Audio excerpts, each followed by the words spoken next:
Morning. Welcome to Quick Coder. My name is Tulasi. Today's topic is worst case, average case and best cases. I will explain these cases using an example which is called linear search. Okay.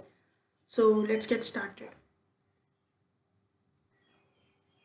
Okay friends, let's go with the worst case. So what is the worst case?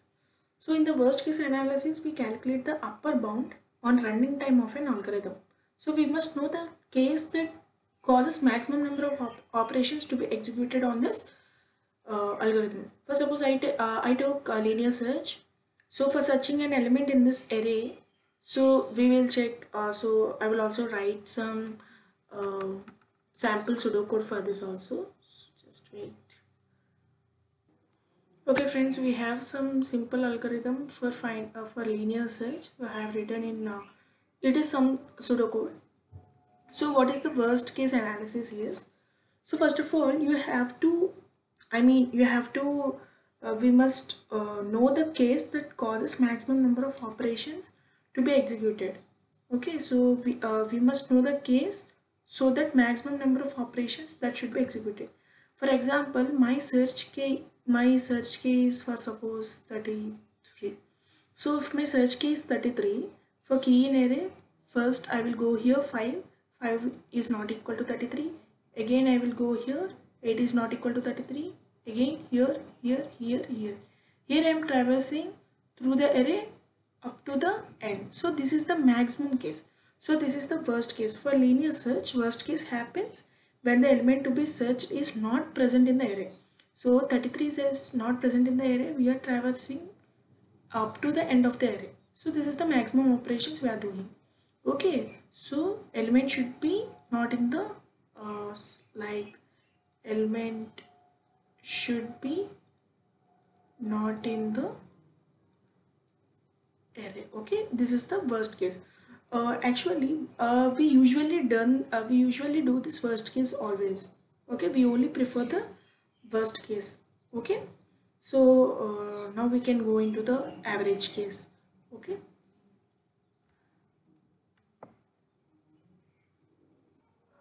Okay friends, we completed with the worst case. Now we can go with the average case. Okay, so let's take, so average case is nothing but, so we take all possible inputs. So first of all, in search key we will put 5 and we will run this code, and for suppose for running this code we got time like something t1.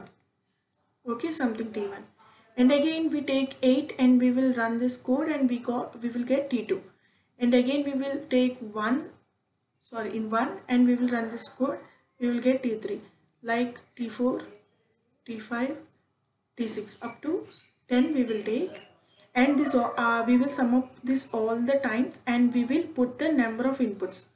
So what are number of inputs here? So 1 2 3 4 5 6. So t1 plus t2 plus t3 plus t4 plus t5 plus t6 by 6 we will get the average case. Okay, we will use this average case only sometimes when the worst case and best case are equal. Okay, now let's calculate the best case. Okay, I think you understood average case. We will go with the best case. Okay, so okay, let's wait for some time. Okay friends, let's go into the best case. So actually the best case we usually calculate the lower bound on running time, so that the case that we will get the minimum number of operations to be executed. So it is reverse of worst case. In worst case we are doing that so that we will cause the maximum number of operations to be executed, but the best case is to get the minimum number of operations. So let's say if we choose 5 here, means if we choose 5 as search key, then my code will run in, it's constant, means for if my search key is in the first place, there are minimum number of operations, so that my best case will be of 1. Okay, of 1. So we do not use this actually, so it's like finding the lower bound, that's it, and for causing the minimum number of operations it is of n, because we are traversing through the array, this is of n of 1, and we will get like n by 2 as we are taking something like average. So removing the constant, this is also we will get O of n. So we use only sometimes when is the case for worst case and best case are not, I mean are same, we will use average case.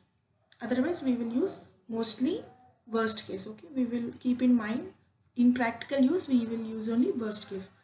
And that's it about best case, average case, worst case. And there are many things to learn about the time complexities like space complexities, but like we have exponential time complexity, logarithmic time complexity. This all I will discuss one by one. In exponential I will discuss when I'm explaining recursion topic, and logarithmic one I will explain in sorting algorithms when I'm explaining sorting algorithms. So that's it about worst case, best case and average case. So that's it. Thank you for watching.